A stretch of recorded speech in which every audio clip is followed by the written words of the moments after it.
কে তাদের আশ্রয় দিল? আর কতদিন আপনারা চুপ করে থাকবেন? আপনাদের অনেকেই আন্তরিকভাবে কাজ করছে।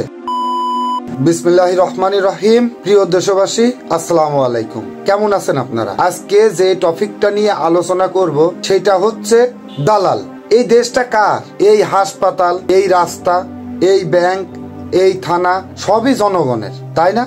কিন্তু এখন মনে হয় সবকিছুই দখল করে বসে আছে এক অদৃশ্য শক্তি, একটি ভাইরাস যেটা নীরবে ছড়িয়ে পড়ছে, আর সেটার নাম হলো দালাল চক্র। আজকে আপনি যেখানে যান না কেন সেখানেই যেন দালাল। হাসপাতাল, বাস স্ট্যান্ড, সিএনজি স্ট্যান্ড, থানা, এমনকি ব্যাংক পর্যন্ত দালাল ছাড়া যেন কিছুই চলে না। এটা কি একটা স্বাধীন দেশের চিত্র?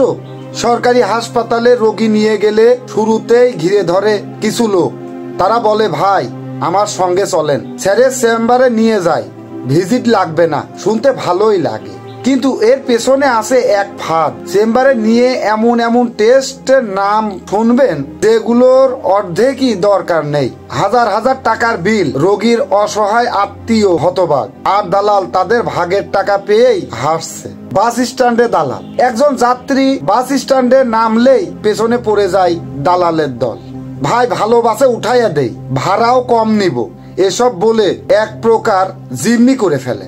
এরপর বাসে তুলে দেয় যেখানে সিট নেই, নিরাপত্তা নেই, অথচ ভাড়া দ্বিগুণ। বাস মালিকের সঙ্গে ভাগাভাগি করা সেই ভাড়ার একটা অংশ যায় দালালের পকেটে, আর সাধারণ যাত্রী ঠকে যায় প্রতিবার। সিএনজি স্ট্যান্ড, আপনি সিএনজি ধরতে যাবেন, তার আগেই এক লোক এগিয়ে এসে বলে, ভাই আমি ঠিক করে দিচ্ছি। সে 200 টাকায় ঠিক করে চালক পায় 130 টাকা। মাঝখানে 70 টাকা গায়েব। গেল কোথায়? গেল দালালের পকেটে। এইভাবে প্রতিদিন হাজার হাজার টাকা ভাগ চলে যাচ্ছে কিছু মধ্যস্থতাকারীর হাতে, যাদের কাজের কোনো বৈধতা নেই। এবার আসেন থানায়। আপনি থানায় একটা সাধারণ ডায়েরি করতে যাবেন, সেখানেও কেউ এসে বলে, ভাই আমার সঙ্গে আসেন, তাড়াতাড়ি হবে।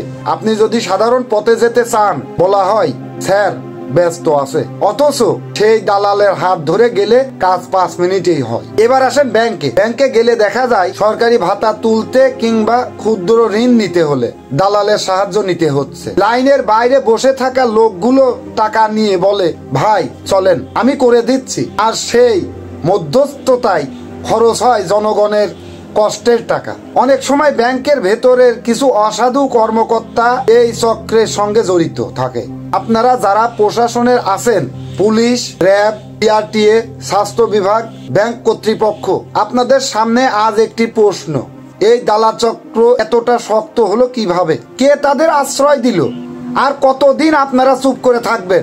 আপনাদের অনেকেই আন্তরিকভাবে কাজ করছে, আমরা তা জানি, কিন্তু এই চক্র ভাঙতে হলে আরো বেশি সক্রিয় হতে হবে। প্রতিটি সরকারি হাসপাতালের তথ্য কেন্দ্র সক্রিয় করুন, প্রতিটি বাস স্ট্যান্ডে সিসি ক্যামেরা দিন, সিএনজি স্ট্যান্ডে প্রশাসনিক নজরদারি বাড়ান। দালাল ধরা পড়লে শুধু জরিমানা না, ফৌজদারি মামলা করুন, দৃষ্টান্তমূলক ব্যবস্থা নিন, কারণ দায়িত্ব আপনাদের, আর জনগণ আপনাদের দিকে তাকিয়ে আছে। শেষ কথা, এই ভিডিও শুধু কথা না, এটা একটা চেতনার ডাক। এই দেশ দালালদের না, এই দেশ সাধারণ মানুষের। তাই যারা দালালি করে অন্যের কষ্টকে ব্যবসা বানাচ্ছে, তাদের বলছি, সময় থাকতে থামুন। মানুষ এখন চুপচাপ থাকলেও সব সময় সব সহ্য করে না। একদিন প্রতিরোধ আসবেই, সেই দিনটা যেন কেউ ভুলে না যায়। এই ভিডিওটা শেয়ার করুন, আওয়াজ তুলুন, এবং যেখানেই দালালি দেখবেন প্রমাণ সংগ্রহ করুন, সামনে আনুন। আমরা থামবো না, দালাল মুক্ত বাংলাদেশ গড়ব ইনশাআল্লাহ। আমার ভিডিওর মধ্যে যদি কোনো ভুল ত্রুটি হয়ে থাকে, ক্ষমা সুন্দর দৃষ্টিতে দেখবেন। আল্লাহ হাফেজ।